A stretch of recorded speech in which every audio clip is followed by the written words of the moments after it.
to table.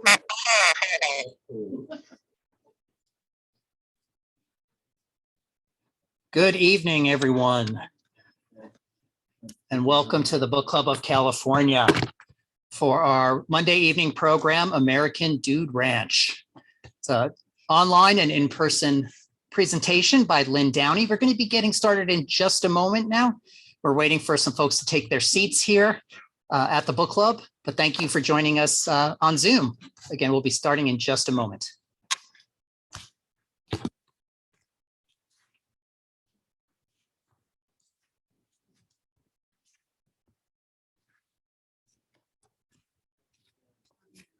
We are competing with the sports. Yes, we are.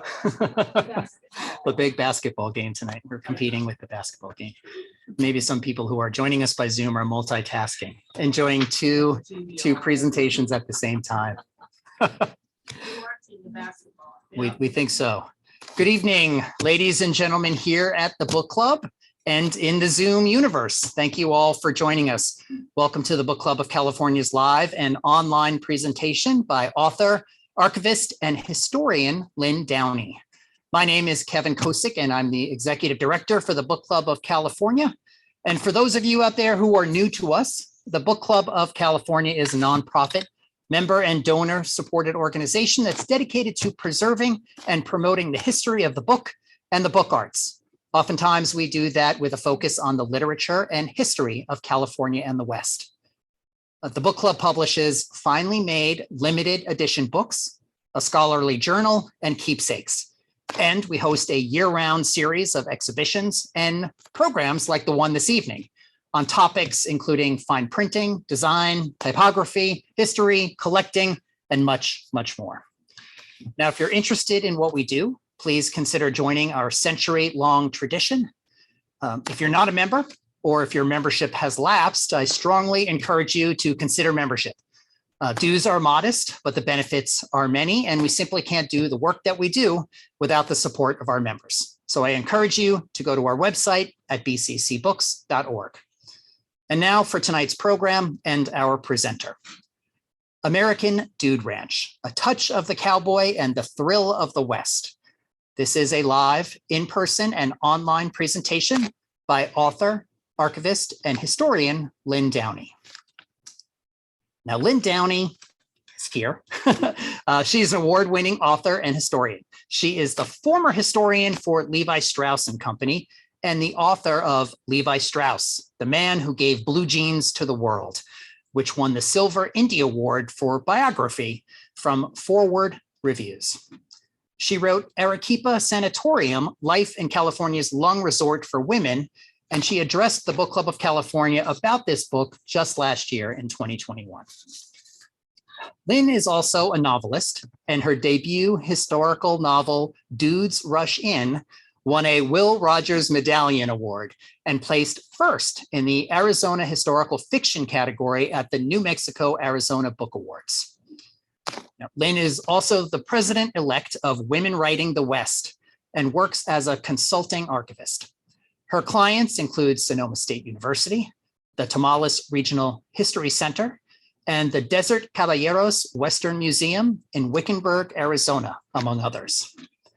She also writes the blog Tumble Reads, which I just had to say out loud, Tumble Reads, a new twist on the Old West. And she's working on the sequel to her novel, which will be called Dude or Die. These are all great. Now, tonight, Lynn will be speaking about her book, American Dude Ranch, A Touch of the Cowboy and the Thrill of the West. Viewers of films and television shows might imagine the Dude Ranch as something not quite legitimate, right? A place where city dwellers pretend to be cowboys in amusingly inauthentic fashion. But the tradition of the Dude Ranch, America's original Western vacation, is much more interesting and deeply connected with the culture and the history of the American West. Lynn's book follows dude ranching across the years, tracing the influence on everything from clothing to cooking, and showing how ranchers adapted to changing times and vacation trends. Lynn's going to be sharing kind of new perspectives on this buckaroo getaway, which I love saying that as well, with all of its implications for depicting the American imagination. So in terms of logistics, today's webinar will include a presentation by Lynn Downey and then a Q&A session. If you're joining us via Zoom and have questions or comments for our presenter, please use the chat or the Q&A function in Zoom. We should have time towards the end of the hour to take questions, and we'll curate those from the Zoom audience using the chat and the Q&A. We'll also take questions from the audience here at the book club. And that's how it's going to work. Does that make sense? Great. So now it's my very great pleasure to introduce our speaker, Lynn Downey.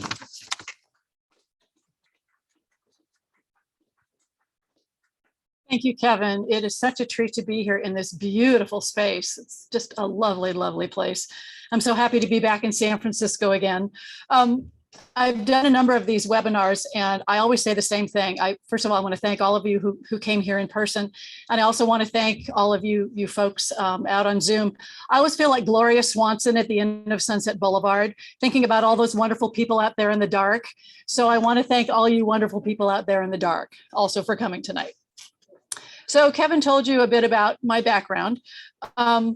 It makes a lot of sense that I became a Western historian and that I'm writing about dude ranching because I am a dude. Actually, I'm a dudine, even though I don't ride. So, whoops, we're having technical difficulties. Here we go. Technical difficulties. The freaked out blonde on the back of Ginger here is me. And that's pretty much my attitude toward horses to this day. I don't ride, but I grew up in a horsey family. My uncle raised quarter horses in his property in El Sobrante, east of San Francisco in the 1950s and 1960s. That's my cousin Chuck, who went on to do this in other parts of his life. He was a bulldogger and a calf roper on the rodeo circuit. We regularly went to the Cow Palace to see the Grand National Rodeo. So I grew up among all these cowboys and all this sort of horsey influence. But I never learned to ride. What I got, instead of the horse gene, I got the love of Western history gene, which served me well when I started working for Levi Strauss & Co., of course. So, and it's really my work at Levi's that got me interested in dude ranching.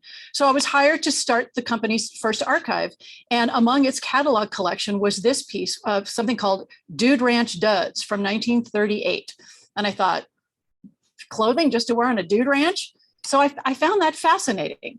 And I looked through the catalog, which has wonderful, satin rodeo shirts and gabardine shirts and tight gabardine riding pants for men and women. And I just found the whole concept fascinating. Of course, I knew what a dude ranch was.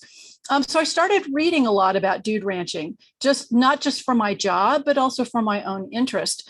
And then I started collecting dude ranch memorabilia. And I have about 100 pieces of very interesting flat art and really wackadoodle artifacts in my dude ranch collection. I'm not obsessed or anything, but I have about 100 of these pieces.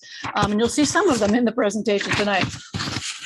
This year, 2022, dude ranching is 140 years old, which is truly astonishing, I think, to all of us who, certainly have heard of dude ranches. So you can't have something called a dude ranch without cattle ranching. And dude ranches got their start among the huge cattle ranches in the Rocky Mountain West. So people would come from back east, men would come from back east and build these big cattle ranches.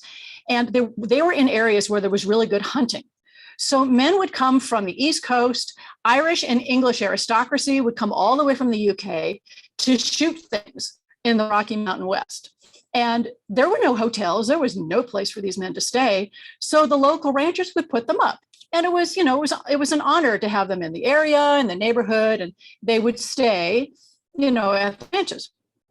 And among them were the Eaton brothers, who at the time, before this postcard was made, they had a cattle ranch in Medora, North Dakota on the Little Missouri River.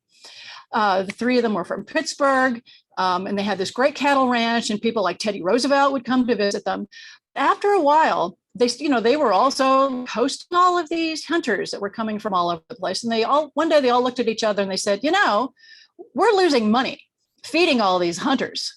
These guys are hungry.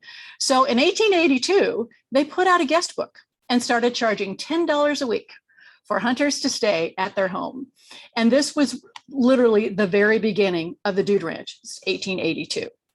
So if anybody watched the HBO series, The Gilded Age, which was on a couple of months ago, the wealthy men in that TV series, the bankers and the railroad magnates, those were the kind of men who would leave the East, go out to the Rocky Mountain West to go hunting and have a really rustic, very masculine type of vacation and then go home.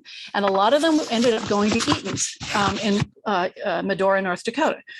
Well, these three brothers realized that they had something going on that was a lot easier to deal with than cattle ranching and also very lucrative. So in 1903, they moved to Wolf, Wyoming, which is what this image is. And in 1904, opened up Eaton's Ranch, which was a dude ranch from the get-go.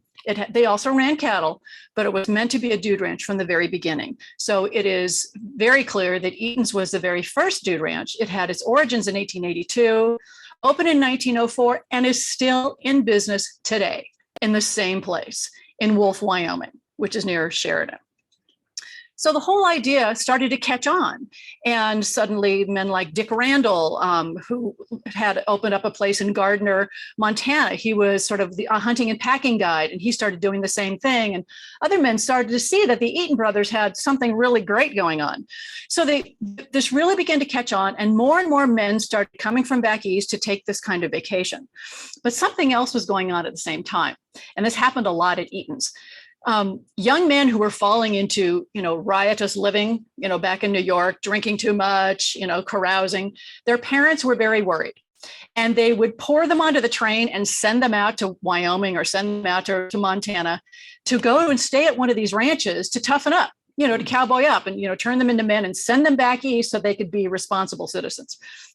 And so even more ranches opened up and started really bringing in these young men. So there were various kinds of people who were coming out west to have this very interesting kind of vacation. But by the turn of the century, a few years after the turn of the century, the dude ranch was a concept that was really beginning to be known all over the Western states, and certainly in richer areas back east like Connecticut, New York, Pennsylvania. This is a poem that was printed in a number of newspapers in 1912, and it's sort of bemoaning the fact that the cowboy is now herding dudes. The cowboys are herding the festive dude instead of cattle. I actually wanted To Herd the Festive Dude to be the title of my book. My publisher wouldn't go for it. So the word dude has a really interesting history. It is from Middle English, a word, I don't know if it's pronounced correctly, dudus, which it meant clothing. It's where we get the word duds. So in England, it actually denoted sort of scraggly, sort of ratty kind of clothing. But by the time the word made it across the Atlantic over here, dudus had become dude. And it referred to a person wearing clothes rather than the clothes themselves. And and nobody knows how this happened. People who study word origins aren't even really sure how this happened. But by the 1880s, a dude was a man who wore sort of unmanly kind of clothing. And the reason this happened was in the 1880s, there's a lot of immigration going on in the East Coast. A lot of the West is being closed. Railroads are coming through, snatching up farmland. The Wild West was not so wild anymore. The West was out here kind of an escape hatch for people back east who thought that the East Coast was getting a little too civilized for them. Suddenly the West was looking a little bit too civilized. So any man who wore sort of fancy clothes was a dude. It was one of those people back east that was being very unmanly, not the kind of men that you'd have out west. It's very complicated.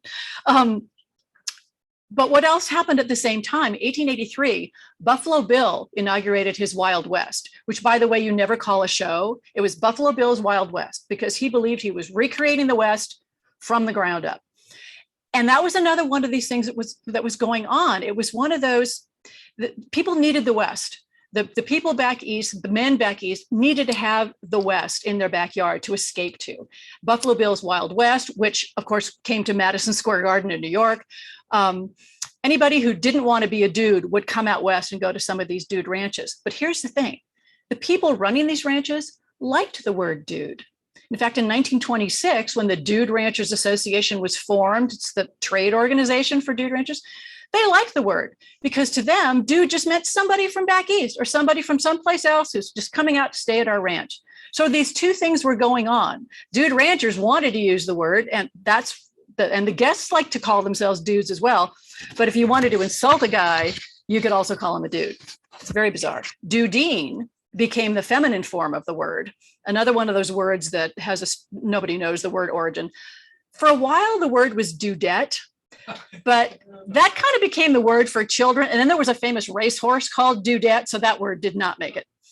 So about the time before World War I started, dude ranches were in the zeitgeist. So another thing happened about that. You have a dude ranch in Montana and Wyoming, nobody's going to stay at your ranch in the winter. Nobody's coming to your ranch in January if you're in Wyoming. Suddenly, ranches in Arizona and New Mexico started popping up because they could stay open in the wintertime. They would have to close in the summer because it was kind of hot, and everybody would go to back to Montana and Wyoming. So dude ranching began to migrate from the Rocky Mountain West to the Southwest, and also a little bit into California. And another thing that really helped dude ranches get going was after 1914, you couldn't take a vacation in Europe anymore because World War I was raging in Europe. And the people who were going to dude ranches were wealthy elites, if you want to call them that. The dude ranching was still kind of an expensive kind of vacation. So these people couldn't go to Europe, so they came out west. It was a huge boost for dude ranching. But the other thing that really got ranches on the map was the railroad. Railroads always made more money with tourists than with freight. And about in the 1920s, they started collaborating with dude ranches. And then after the Dude Ranchers Association began to collaborate with the trade organization. And this is a cover of one of many, many brochures that railroads put out. Here's another one. To advertise dude ranching, because these ranches are in really remote locations and nobody has a car. And there aren't any, even though there was a good roads movement, there were no good roads. So you could only get to a dude ranch if you took the train to the nearest station, and then somebody would come from the ranch and come and pick you up and take you out to the ranch, which often was very, very remote. So railroads began to collaborate, one might say conspire, with dude ranches to get people to take the train to go to a dude ranch. And they printed these beautiful brochures for free. Every brochure had a list of every single dude ranch in every single state. So that was really, really helpful to dude ranchers. And some of the bigger ranches had offices in New York City. And these brochures would go into those offices. They'd be in travel agencies from LA to New York. So California was not a really big sort of dude ranch area, but there were some places where ranches did cluster. And there were a few famous ones. One of them was the North Verde Ranch in Victorville, which is north of San Bernardino. Movie history was made there in 1940. Orson Welles sent screenwriter Herman Mankiewicz to the North Verde Ranch to work on the screenplay for Citizen Kane. Apparently, I guess he had a broken leg and he did like his tipple. But in these early days, you couldn't have alcohol at a dude ranch. If you were a guest, you could bring your own liquor, but there was no alcohol sold or served in any dude ranch, certainly not in 1940. So he wrote the script while staying at the ranch with a broken leg, and he managed to get however much drink he wanted to get. And of course, as all of us know, Citizen Kane is the barely concealed story of William Randolph Hearst. And we have another connection there as well. William Randolph Hearst's father, George Hearst, the miner turned millionaire, owned a piece of property in Pleasanton, and he had a hunting lodge there. So he died in 1891. And after his death, his widow, the fabulous philanthropist Phoebe Apperson Hearst, added to the property and turned it into one of her homes. So she died in 1919. And William Randolph Hearst kept the place, but took out all the antiques and sent them down to San Simeon a few years later. And then he sold the property in 1924 to a group of investors, and they opened the Castlewood Country Club. So in 1940, these investors sold it to another group of investors, and it became a dude ranch called the Old Hearst Ranch. And it had a swimming pool, and it had miles of horseback riding trails, and it was very, very popular. It was always full. And they even broadcast a radio show every Sunday morning called the Dude Ranch Breakfast on radio station KSFO. all the way through the 1940s, through the war years and everything. So it was sold off in 1952, and it's the Castlewood Country Club again today, I believe. So the property is still there. Close to where I live in Sonoma is Jack London's Beauty Ranch. It is Jack London State Historic Park today.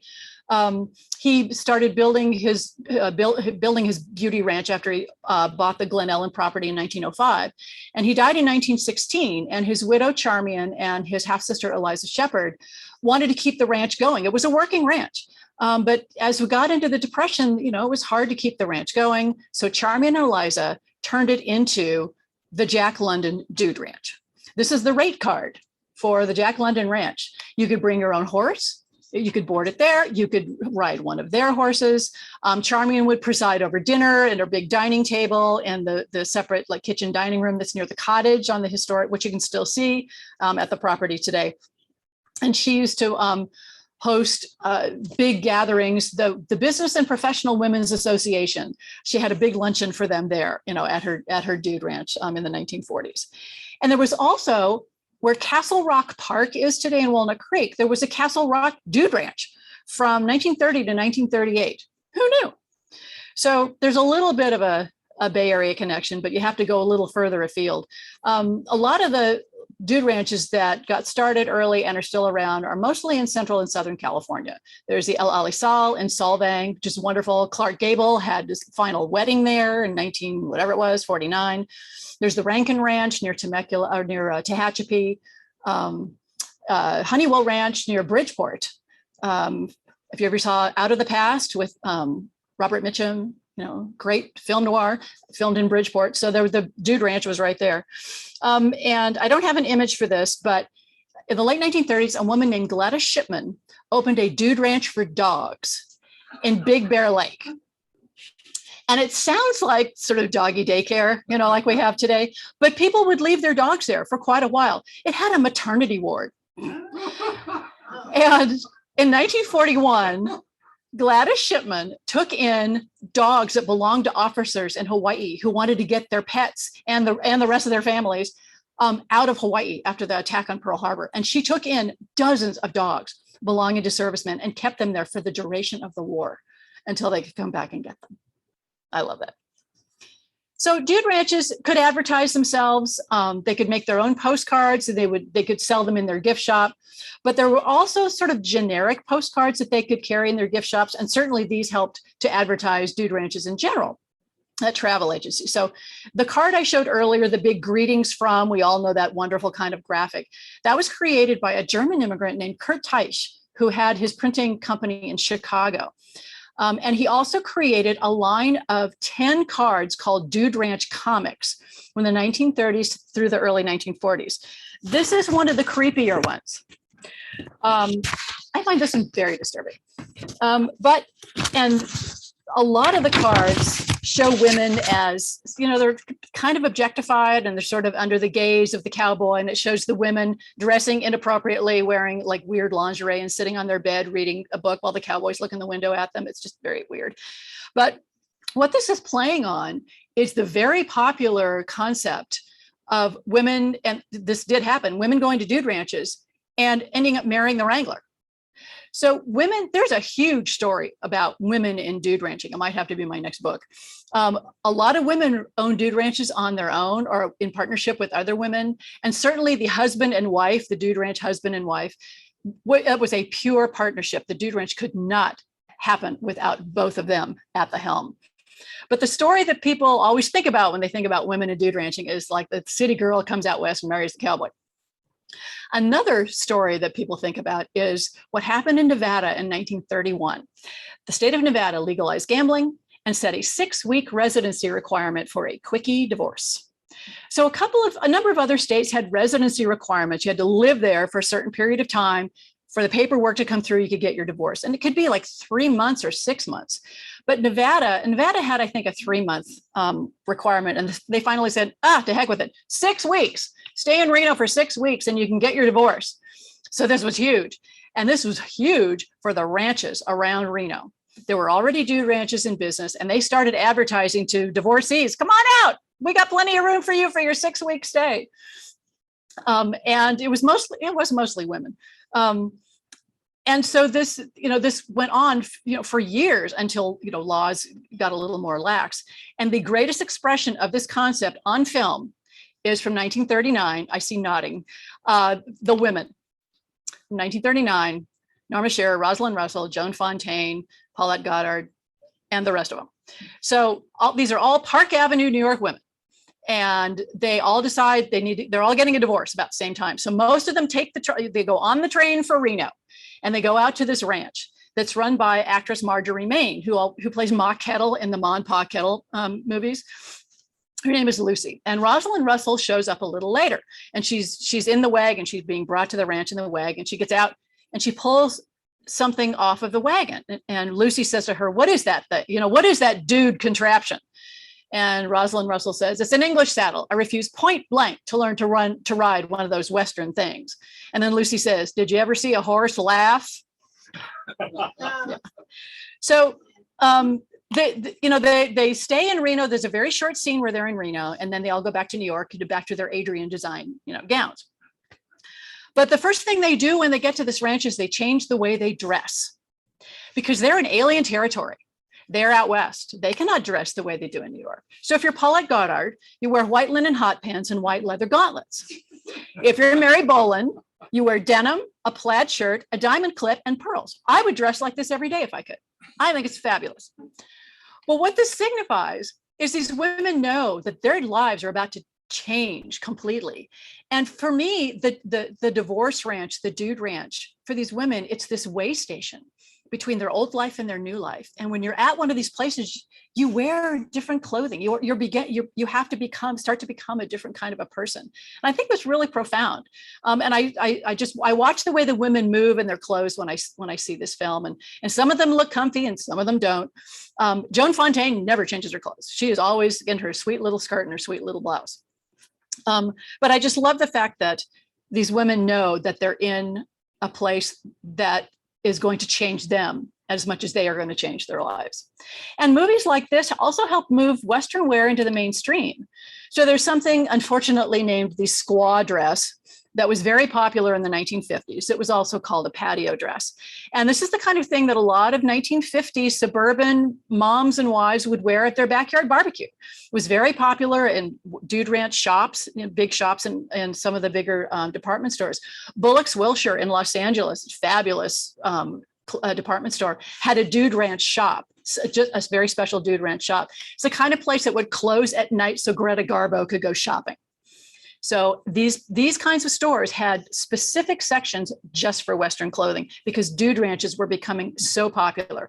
And it was no more just the men, just the hunters. It was now, by the 1930s and 1940s, it was couples, and it was beginning to be middle-class families, because during the Depression, dude ranches knew they had to sort of lower their costs so they could attract more people because they needed to make more money.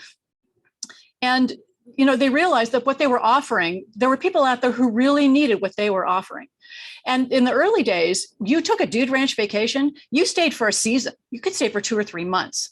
But now families might stay for maybe just 2 or 3 weeks. But this is the beginning of what we'll see as I go on about how dude ranches have had to adapt in order to stay in business and stay alive. A number of things helped dude ranching. One was film. The very first movie I ever found any reference to that dealt with dude ranching was something called Wrangling Dudes, a silent from 1919, which I've never found. I just found references to it. By 1939, Hopalong Cassidy, William Boyd, had to dress up as a dude to infiltrate a dude ranch, in order to solve a murder. So he normally wears all black and he rides the big white horse and he's the hero. Well, he puts on this dude clothing and he's kind of a klutz and he can't ride, but he's kind of a card shark. And then he solves the crime and then goes back, gets out of his dude clothing and goes back to his regular clothing.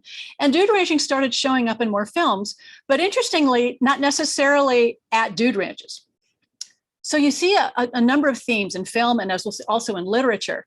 The idea that some, sort of a nerdy guy from back east comes out west for whatever reason and spends time at a dude ranch, Maybe he meets a cowgirl and he wants to impress the cowgirl. So he tries really hard to, be a cowboy and, be a real Western man.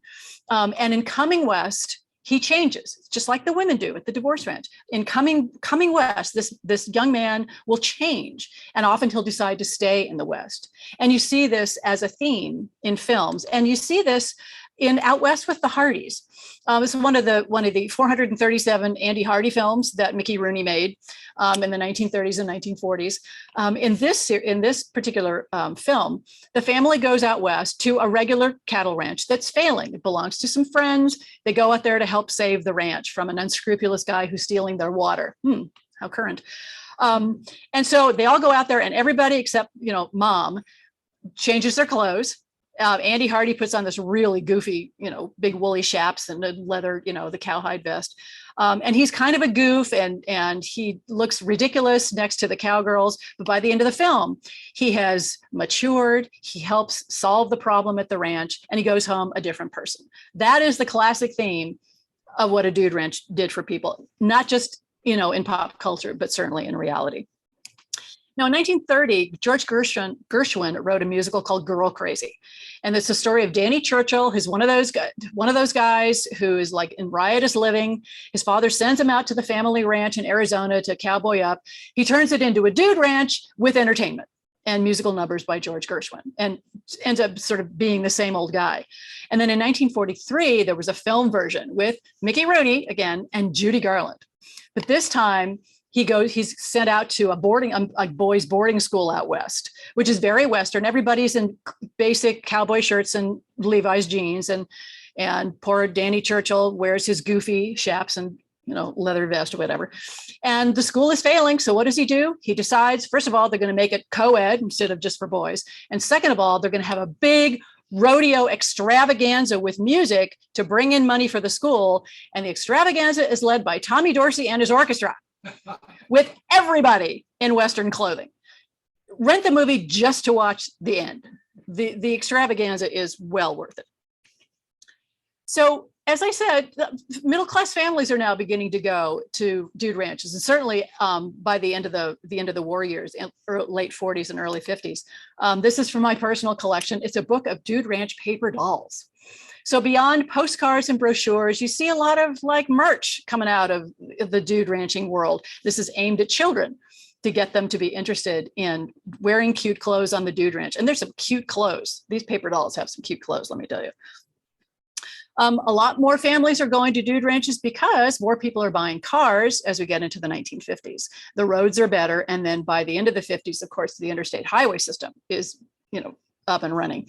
So this has a bit of a problem for dude ranchers because they're used to, first of all, the one rule is they don't take what's called the transient trade. You have to make a reservation and you go to the dude ranch, you stay there your whole trip, and then you go home. And it used to be obviously take the train. Well, now families can drive to the dude ranch. So they're still making their reservation and they're still staying, but they have their car. And maybe if they're near a national park, they might want to take a day and take their car and go to the national park. And dude ranchers had to, they had to deal with that because that is the new way that people are taking vacations. This is a new way of being a tourist. But in the interim, we're still seeing dude ranches show up in culture. This is from 1939, Death on a Dude Ranch. It's a great place to set a murder mystery. It's a remote place and nobody can leave and everybody's a suspect. And there's has its own language and its own customs. It's almost like a locked room mystery. And then there's sort of the sillier stuff. Cherry Ames, dude ranch nurse. Cherry Ames was the Nancy Drew of the nursing world. And everywhere she went to be a nurse, she would help a family, solve a problem, whatever. So here she is. I love this. In her perfectly pristine white nursing uniform next to a corral. It's not going to be that way for long, especially with the guy behind her on the bucking bronco. But she went to this dude ranch and she helped the dude ranch stay in business. And then she went on to whatever nursing thing she was going to do. So I would be very remiss in my duty as a historian if I did not tell you about something very important, which is Sally Rand's nude ranch. So Sally Rand was a burlesque dancer. She was just like a couple of notches above a stripper, a fan dancer, if you will. And in 1936, she debuted something called Sally Rand's Nude Ranch at the Fort Worth Centennial. And it was this sort of adobe looking structure inside like the midway, portion of the Centennial. It was like a big World's Fair. And you could pay your dime or whatever, and then walk into this area. And behind it would be this faux Western landscape where women in cowboy hats, bandanas, holsters, and boots, and that's all, would cavort around in the background. And they would be throwing horseshoes, they'd be playing badminton, they'd have like burros leading around the burros. And anyway, so that was Sally Rand's Nude Ranch. And if you look at this is the cover of one of the programs. It looks like it says Sally Rand's Dude Ranch, and then the D is crossed out, and then the N is sort of, sideways. And that's what it said outside the building. It looked exactly like this. So then she brought the Nude Ranch to the 1939 Golden Gate International Exposition on Treasure Island. And I understand that the line was out the door the first day of Sally Rand's Nude Ranch, that it was open. And it was the same thing, only this time the structure was much bigger, and it was sort of like New Mexico territorial style, and there it was said Sally Rand's Nude Ranch, and there they were the ladies. And I will tell you, I know this from my work at Levi Strauss & Co. Sally Rand herself went into the wholesale warehouse at Levi Strauss & Co. at 98 Battery to pick up a few pieces of Western clothing for herself when she was in town. Also, in the interest of full disclosure, I will tell you that my 15-year-old father tried to get into Sally Rand's Nude Ranch when he went to the fair in 1940, and they wouldn't let him. So, just saying. So, there were a huge number of Western TV shows, started in the late 40s and all the way into the 1960s, but they began to sort of go away little by little in the early 60s. But some television shows would pick up the theme. One of them was Death Valley Days. There were at least two stories that dealt with dude ranching and Death Valley Days that I could find.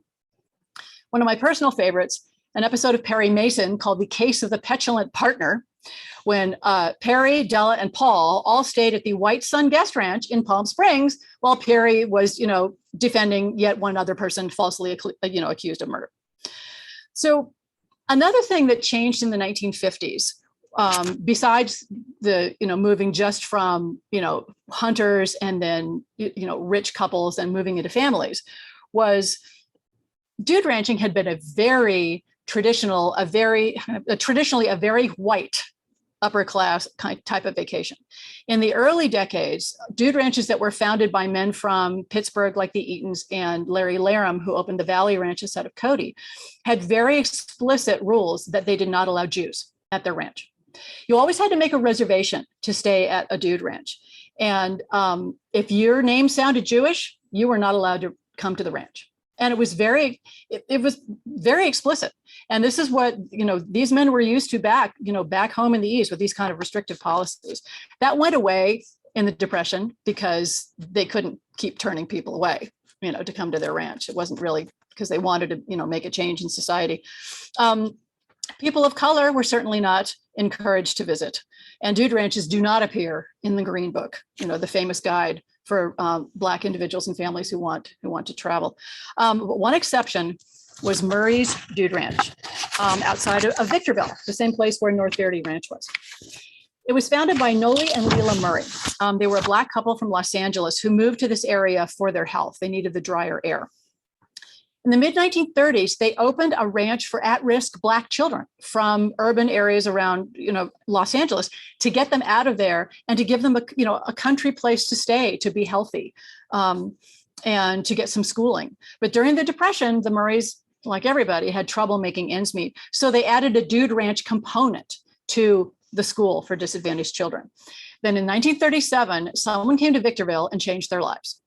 So there was a very famous rodeo in Victorville.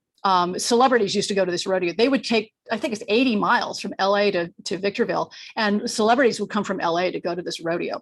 And in October of 1937, fighter Joe Louis came to the Victorville rodeo, trailed by a photography crew from Life magazine. Somebody told him about Murray's, and he went out there to take a look at it, thought it was wonderful, and brought the photographers with him. And this ended up as a multi-page photo spread in Life magazine about Joe Louis, the fighter, at what was called Murray's Negro Dude Ranch. This changed everything for them. And people started flocking to stay at Murray's. And after a few years, white people were flocking to stay at Murray's. There sometimes movies would be made in the area and local hotels would not allow any of the Black performers to stay there. They'd stay at Murray's. And this went on for years and years. And Joe Louis came back to Murray's in 1939, and he trained there for his next fight, his next prize fight, and even learned how to do rope tricks. So Joe Louis saved this place. And he really helped keep the ranch alive for years and years, helped publicize it. And then the Murrays were getting older and they started selling the property off in the 1950s and then the 1970s. This is what it looked like probably by the early 1960s, and it is now completely and utterly gone. It's just faded into the desert. But a number of historians down in that area did keep the memory of it alive. And it is apparently quite well known. And I was really excited to find this story. So another part of the Dude Ranch experience, you might think another part of the Dude Ranch experience is music. If you've seen any movie with Gene Autry in it. Gene Autry, his first sort of foray into major films was in Old Santa Fe, a film starring Ken Maynard. And there was a scene in the middle where there was they needed somebody to be singing. Well, Ken Maynard couldn't sing.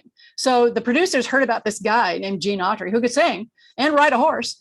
And so he sang in the movie in Old Santa Fe, and then everybody started clamoring to make movies around this man and his amazing voice. So this film, Gold Mine in the Sky, Oh Susanna, had Dude Ranch themes. And Gene Autry would help solve a crime or stop a crime from happening. And there was always some sort of story like that. And he and Smiley Burnett there'd always be many musical numbers. And so you might get the sense that there's always music, at the Dude Ranch, but you would be wrong. Almost every Dude Ranch had like a main administrative building, and there was always a piano there. And ranchers would encourage their guests to bring instruments with them. So people would bring guitars, they could bring, flutes or, ukuleles, banjos, or whatever.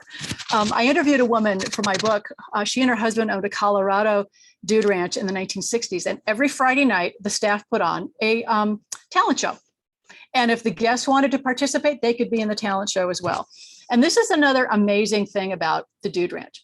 Everybody, it was self-contained. You stayed at that Dude Ranch your entire vacation. And everybody was very sort of self-entertaining.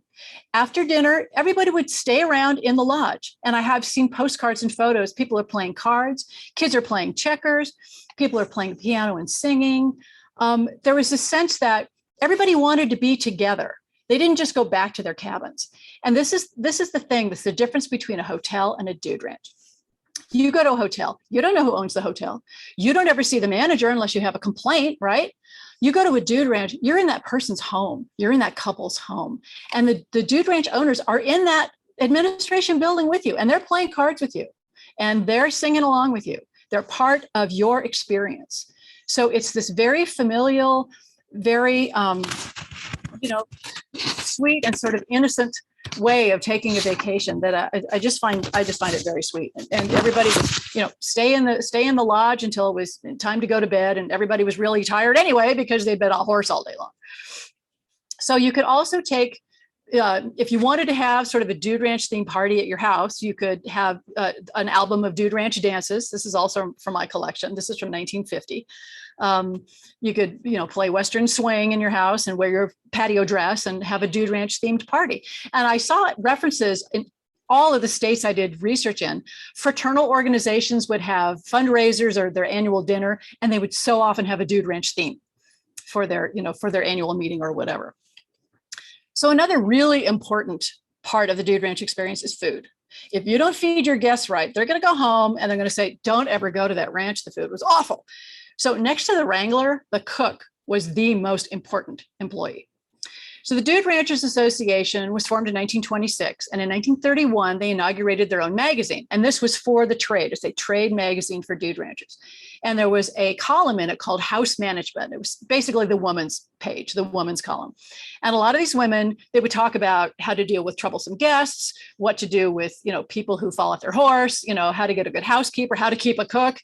And they would also very often post recipes, such as Cowboy in a sack, which is basically an English boiled pudding that you make in a coffee can.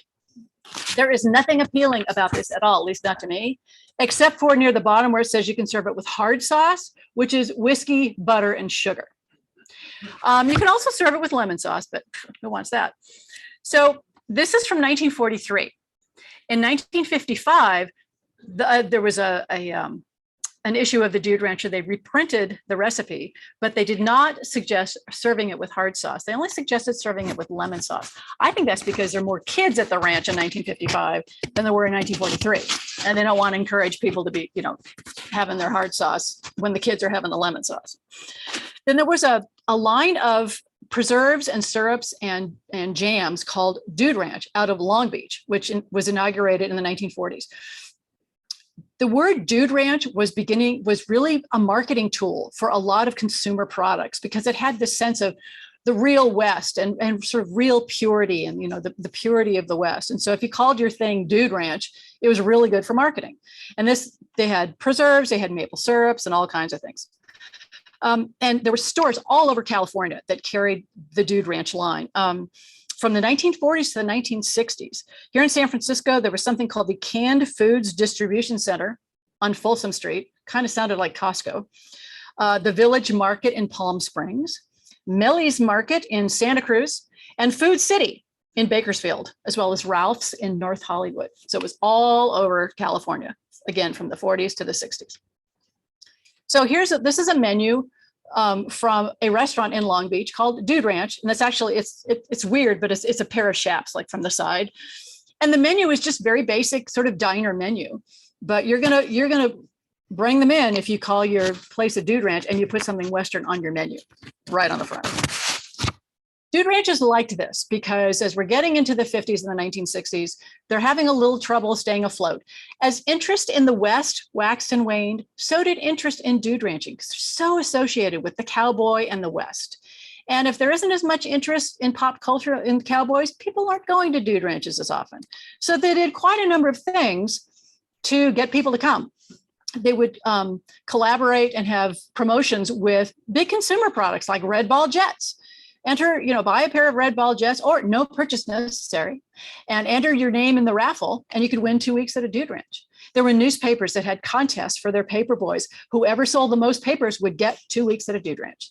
And this kind of thing went on, quite a long time. And you see dude ranching sort of disappearing from TV stations and TV plots as well. Although there was at least one episode of Happy Days in the 70s that was set on a dude ranch and a episode of Charlie's Angels that was also set on a dude ranch. I mean, it was an interesting place to set your story, a story that could probably happen anywhere, but you put it on a dude ranch and it's a little more interesting.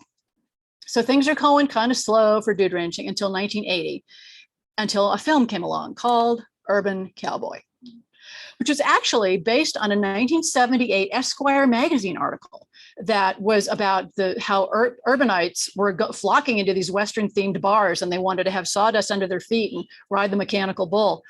And when this was turned into a film, it was a huge boost to dude ranching. You'd see headlines like this in newspapers all over the West.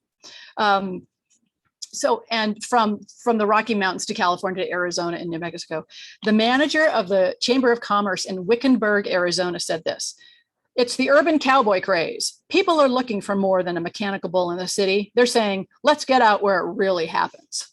I don't know if they really said that, but it really was a huge boost to dude ranching. When anything of interest, anything that sparks interest in the West, it's going to benefit dude ranching.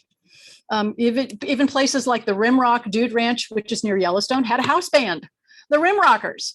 This is 1982. They were so popular, the Dude Ranch was doing so well, they had their own house band. But as before, the urban cowboy thing started going away by the end of the 80s. And then in 1991, another movie came out, which turned, thank God for movies, right? That turned things around. I bet you can all guess what movie it is. 1991, let's all say it together, City Slickers. This is fascinating to me because City Slickers is not a dude ranch movie. It is a cattle drive movie. But everybody thinks it's a dude ranch movie because it has these themes. These three guys are at a crisis time in their life. They come out West, they change their clothes, they change the way they dress, They undergo privation and trial by fire in the West, and they emerge at the other end, new men. That is the classic theme for the cultural trajectory of the Dude Ranch. And that's exactly what happens in the film. I mean, even in the beginning of the movie, the rancher is sitting on his horse and he's like, this isn't one of those fake dude ranches. This is a real ranch. He even says it at the beginning of the movie. But everybody thinks it's a dude ranch movie, and that's okay with me. So the reason that dude ranches are still here is because they have this 140-year tradition of adaptation and innovation. And even things like The Simpsons in 2002 having an episode called Dude, Where's My Ranch? You know, they love that. But they've always understood that they are helped by what's going on in culture. They always know that they're also to help move culture along, but they have to adapt. This postcard is from the 1940s, and except for the car, maybe, you could see this outside of any Arizona dude ranch today. People out in the desert, maybe having a desert luncheon off a chuck wagon. So dude ranches have kept their core. They've maintained the core of what they are, but they've had to adapt to changing needs and changing vacation trends. Many of the larger dude ranches now have swimming pools and tennis courts. They have skeet shooting, archery. I stayed at a ranch in Arizona in March. They have electric bikes to go. They have a lot of pathways outside the desert. They have to do this to survive. And I was writing this book as the pandemic was raging. And I talked to a couple of dude ranchers and I said, so how are things? And everybody I talked to was astonished. They said they saw more bookings in 2020 than they had in 2019, because people could have an outdoor vacation in the midst of this scary pandemic. And they had to put a lot of things in place, social distancing in place for anything that happened indoors. But people who'd never been to a dude ranch came to a ranch in 2020, and then they would rebook for 2021. And the ranchers also told me that they were happy for all the business, of course, but the intimacy of what they always had with their guests was gone because of the social distancing they had to do because of the pandemic. And that's how magical they believe their work is, and how they feel about their guests is that closeness. So they're still seeing strong business today. The rancher where I was at the White Stallion Ranch outside of Tucson in March, and they're just booked up solid. And I think these are people who had gone to dude ranches before and loved it so much they're continuing to rebook. I mean, some of these ranches they have farm to table programs. They have 4-star chefs. Some ranches are as rustic as you can get. You go there, you wear your ratty jeans, and you help bring in the cattle. Or you are at something that's very much like a resort. Some dude ranches are places for destination weddings. They have convention centers. Possibilities to have a convention there. They have artist retreats, anything they can to stay in business. But they're still what they are. They're still that core of that dude ranch. And people, if they want just to go to a resort, they're going to go to Las Vegas or Palm Springs, but they want that resort experience in the West. And I think that says everything. So I want to end with a couple of stories. First is my favorite headline of all the newspaper research I did for my entire working on this book is this one: Vampire to retire to dude ranch. This is an article about how Bela Lugosi told a movie magazine that when he retired, he wanted to open a dude ranch in the gold rush country of California, next door to the ranch owned by his friend, Cowboy star Buck Jones. So I saw this and I thought, no, this can't be right. So I tracked down Bela Lugosi's granddaughter and I asked her about it. And she said, I've never heard this before.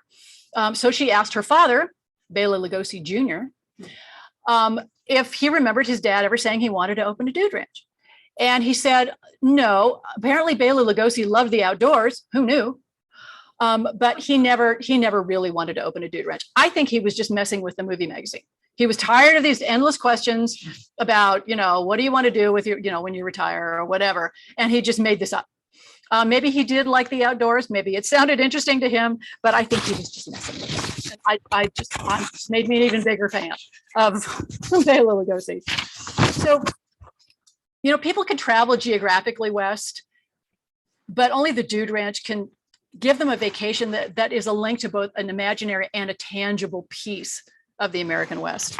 And I want to finish with a story about something that happened to me when I was staying at the White Stallion Ranch in Arizona this past March.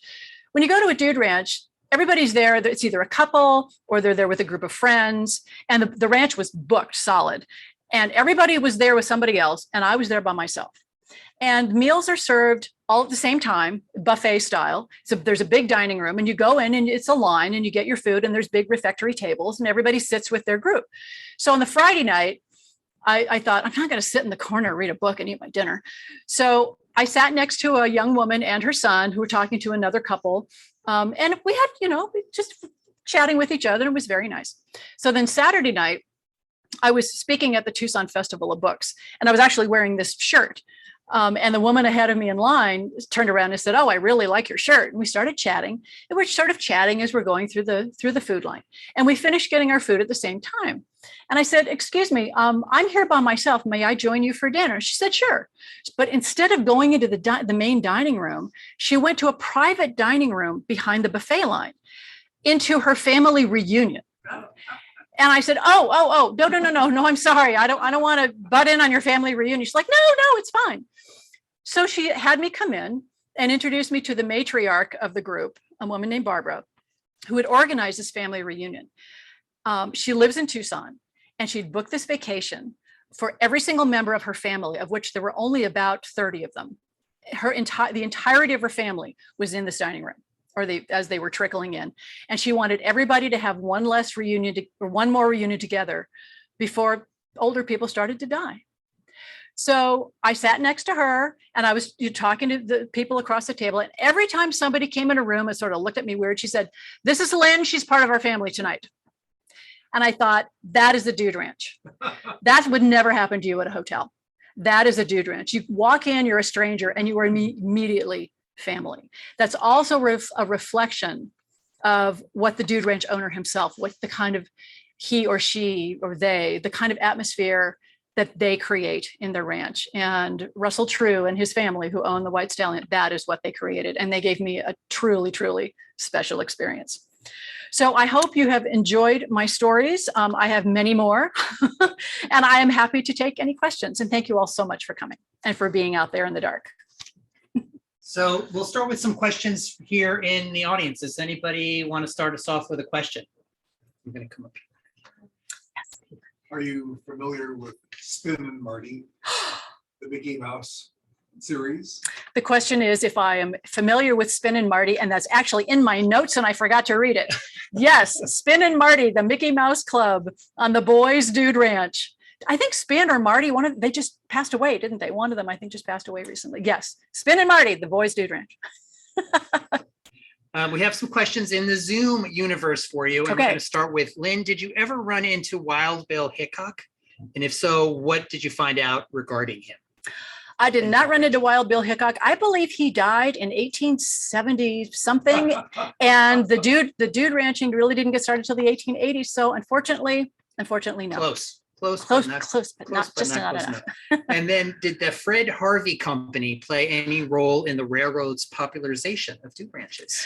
That's interesting. I looked for a link between dude ranching and the Fred Harvey Company and found absolutely none. Oh. His restaurants were they were always in towns that had railroad stations that were really big tourist areas. And a lot of the railroad stations near the dude ranches were very small little towns that didn't have Fred Harvey hotels. So I believe me, I looked, but I did not find any links. Oh, interesting. I'm going to answer a quick question for people out there on Zoom who are asking about getting your contact information. So it's up here on the screen. You're probably seeing that now. It'll also be in the email that goes out tomorrow afternoon after the program, including a link to your website, which of course has all kinds of information about you and how to get a hold Yes, of you. So yes, LynnDowney.com. you'll be able to get that.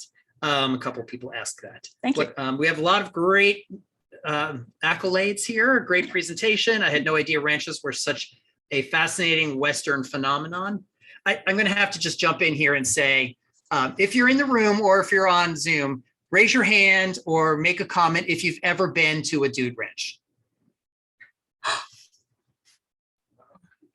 Wow. So we went twice when I was a kid in the 1970s with my family. Where did you go? And I grew up on Long Island in New York. So we went in Eastern Pennsylvania is where we went. That's a really interesting part of the story because dude ranches started to get opened up in the Adirondacks and Western Pennsylvania in the 30s, and it really made the Western ranchers mad. Yeah. No, you're not authentic. You are not out West. I did learn to ride a horse. Ah. We did have family style dining at a big table, like you said. Like everything you said, it's all true. Everything she said is true. I was there. I actually have some pictures of myself and my family on a horse at this dude ranch, which I will share with you later. Not appropriate for sharing with everybody here today. But we did a talent show. My mom brought her guitar. She played her guitar in the talent show. Wow. It's crazy as you were saying all these things that came back to like, we did that. It was, like you said, magical work for the people there because you got to meet everybody who owned the house and worked on the ranch, and the chef or the cook. And it was a magical experience for us too. That's wonderful. I just had to figure out what the crisis time was for our family. That made us go twice. Probably impending breakup of my parents, but that makes it too heavy.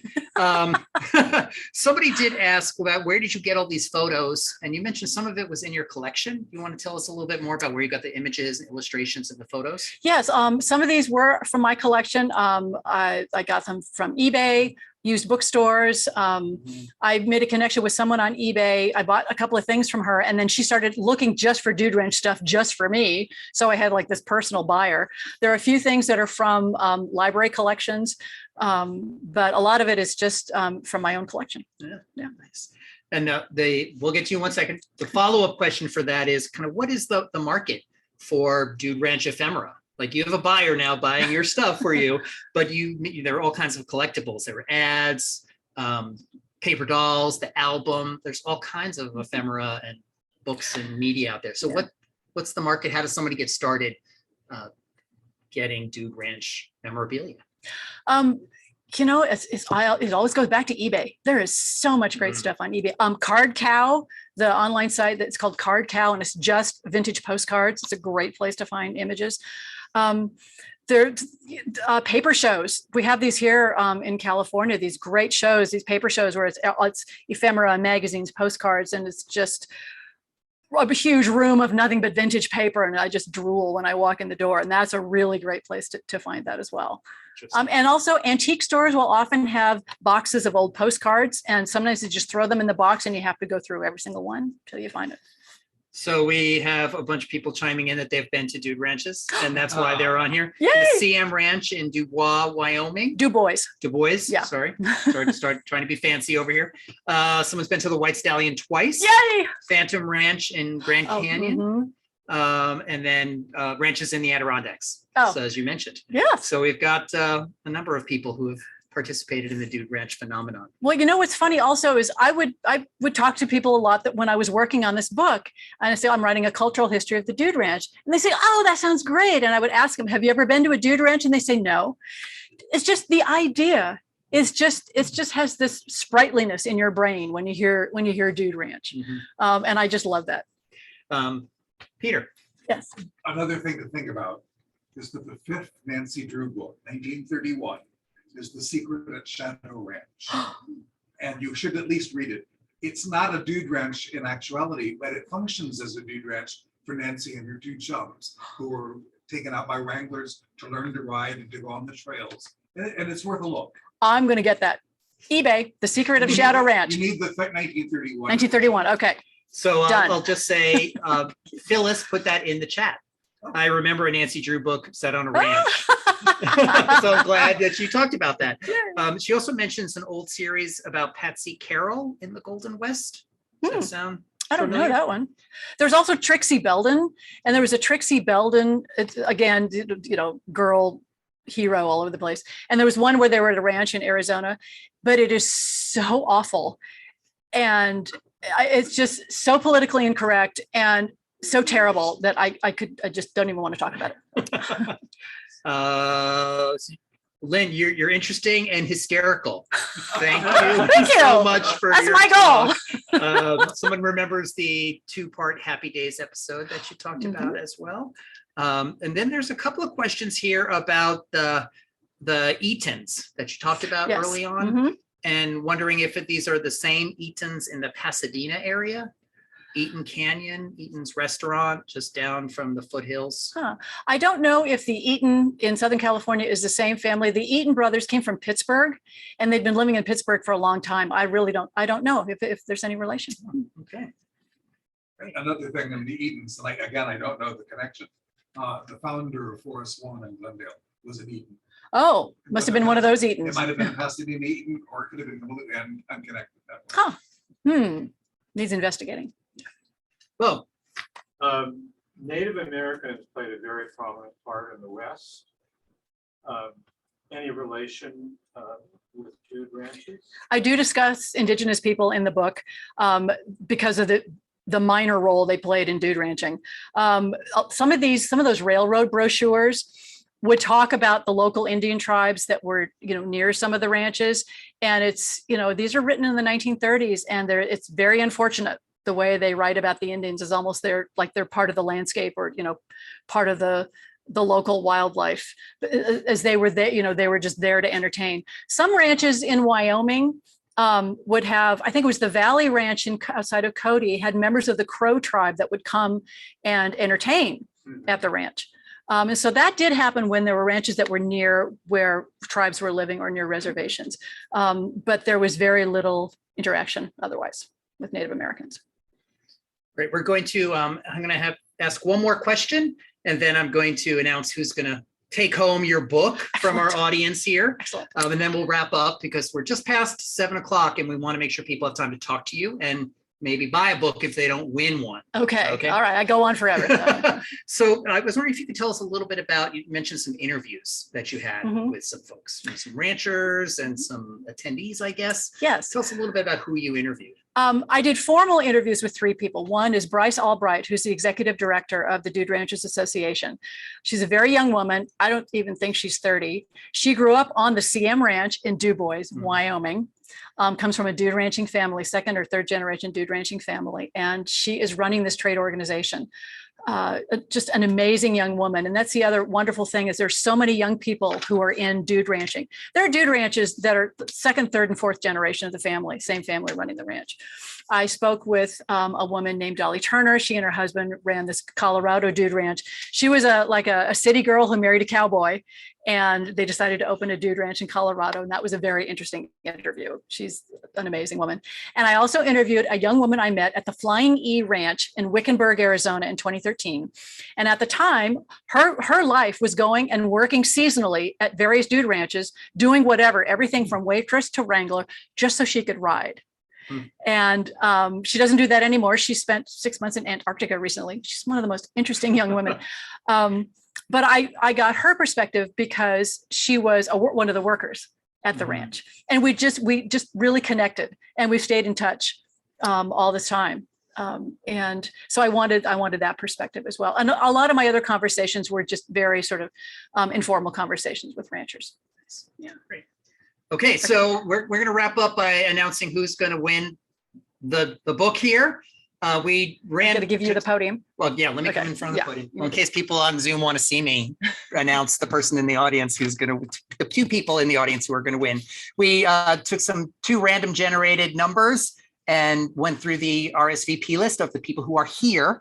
And the 2 people who are going to win the book are Patrick Burnson and Peter Hanf. On this side of the room, 2 Ps ended up winning. So here are your books. They're already signed, but if you'd like them personalized, I'm sure Lynn would be happy to do that. So, so first of all, thank you, Lynn. Thank you so much for this great talk this evening. And thank you everyone for attending this Book Club of California program. Our next program is a week from tonight, Monday, June 20th. It is an actual exhibition opening for an exhibition called Visual Poetry. And you can see some of the items in the cases already, a little sneak peek if you're here in the room. These are items from the collection of the Book Club of California. And this exhibit looks at some of the multi-sensory works from the earliest known shaped poems up until modern experiments in textual design. Elizabeth Newsom, who is here this evening, the Book Club of California librarian, will be making some remarks before the exhibit goes on view, and that will also be streamed on Zoom next week. So if you can't be here in person, you can participate on Zoom. There will be a PowerPoint presentation to accompany Elizabeth's remarks. So you can register for that online at bccbooks.org/programs or using the link in the emails that you're currently getting from the Book Club of California. So that's it. Thanks everyone for coming and being here this evening. Thanks for joining us out there on Zoom. We look forward to seeing you again here at the book club or having you join us for a virtual presentation. Thanks everyone. Thanks, Lynn.